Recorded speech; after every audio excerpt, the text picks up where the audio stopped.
দেশের অপরাধ প্রবণতা দিন দিন তীব্র আকারে বৃদ্ধি পাচ্ছে। ডাকাতি হচ্ছে, ছিনতাই হচ্ছে, মানুষকে গুলি করে হত্যা করা হচ্ছে, যেখানে সেখানে হামলা করা হচ্ছে।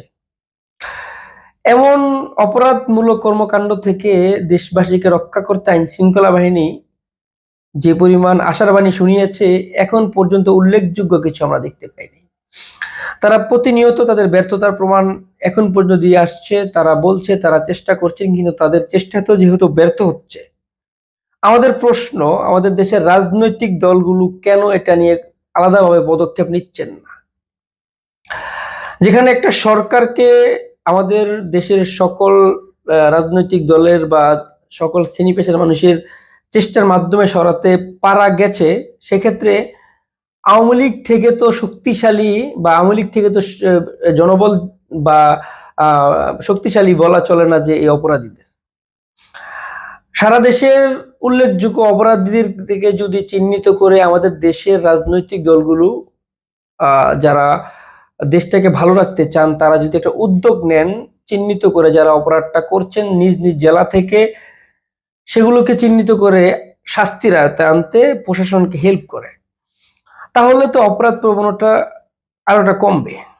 কারণ নিজ যে জেলায় বেশি বিশৃঙ্খলা হচ্ছে, ওই জেলার যে রাজনৈতিক নেতৃবৃন্দ আছেন সকল দলের, তারা যদি একত্রিত হয়ে এই অপরাধটাকে নির্মূল করতে চান, তারা উল্লেখযোগ্য যারা এই অপরাধটা করে আসছে তাদেরকে যদি ধরে ধরে প্রশাসনের কাছে হস্তান্তর করে, তাহলে তো অপরাধটা এমনিতে কমে যাবে।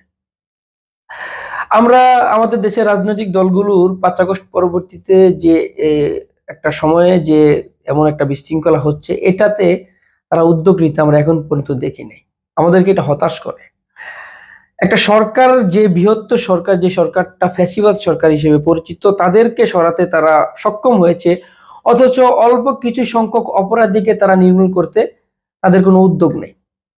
প্রশাসন যেখানে ব্যর্থতার প্রমাণ দিচ্ছেন বা তারা পারছেন না, তারা চেষ্টা করছেন, এমন অবস্থায় যদি রাজনৈতিক দলের নেতাবৃন্দ যারা আছেন, যারা নেতৃত্ব পর্যায়ে আছেন, তারা যদি উদ্যোগ নেন যে যে অপরাধীটা অপরাধ করছে তার নিজ নিজ জেলা থেকে, যে এখানে যেখানে অপরাধটা বেশি হচ্ছে সেখানে যদি অপরাধীর চিহ্নিত করে একটা ব্যবস্থা নেন, তাহলে তো আর এই অপরাধটা থাকে না।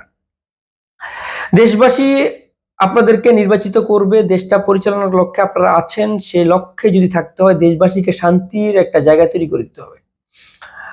আমরা এখন পর্যন্ত উল্লেখযোগ্য কোনো রাজনৈতিক দল থেকে এমন কোনো উদ্যোগ দেখি নাই যেখানে তারা নিজে একটা মানে প্ল্যাটফর্ম দাঁড় করিয়েছে, যে সেখানে তারা এই অপরাধীদের চিহ্নিত করে প্রশাসনের কাছে হস্তান্তর করবে। আমরা এমন কোনো কিছু এখন পর্যন্ত দেখতে পাইনি। এভাবে যদি চলতে থাকে, তাহলে তো মানুষ সরকারকে নিয়ে যে প্রশ্নবিদ্ধতার একটা জায়গা তৈরি করেছে, প্রশাসনকে নিয়ে প্রতিনিয়ত কথা বলছে, রাজনৈতিক দলগুলোর প্রতি কিন্তু মানুষের, যারা সাধারণ জনতা আছেন, যারা রাজনীতি একেবারেই করেন না, তাদের কিন্তু আসার জায়গাটা থাকবে না। আমরা বিশ্বাস করি আমাদের দেশের রাজনৈতিক দলগুলো নতুন করে একটা উদ্যোগ নিবেন।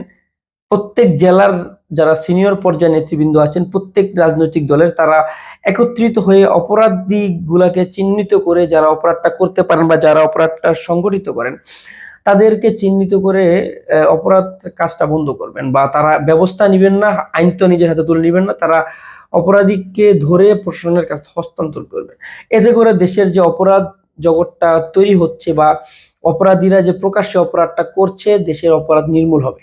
আইন শৃঙ্খলা বাহিনীকে মূলত রাজনৈতিক দলগুলোর এই অপরাধ নির্মূলে সহায়তা করতে হবে।